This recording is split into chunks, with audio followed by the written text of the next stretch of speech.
So hello guys, welcome back to my channel, welcome to another new mini blog. তো এখানে আমি চলে এসেছি রবীন্দ্র সরোবর লেকে, যেটা কিনা একদম পুরো 3 নম্বর গেট দিয়ে ঢুকতে পারবে তোমরা। এটা হচ্ছে মা ফিরে এলো।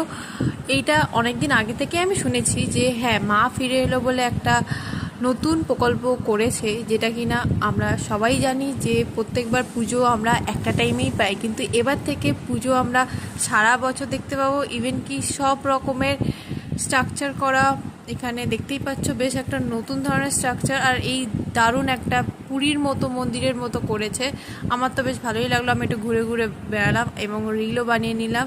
সেখানে জায়গাটা দেখতে পাচ্ছ পুরো গ্রিনারিতে ভরা, তার সাথে একটু ইয়েলো ইয়েলো ধাঁচ। আর ঠিক সন্ধে নামার আগে আর ভেতরটা ঢুকলাম, ভেতরটা ঢুকে দেখলাম যে পুরো সব ঠাকুর, মানে সব প্যান্ডেলের যে ঠাকুর আমরা দেখি, নর্থ সাউথ ইস্ট ওয়েস্ট, সব কলকাতার যে সব ঠাকুর দেখি, সব ঠাকুরগুলো এখানে রয়েছে।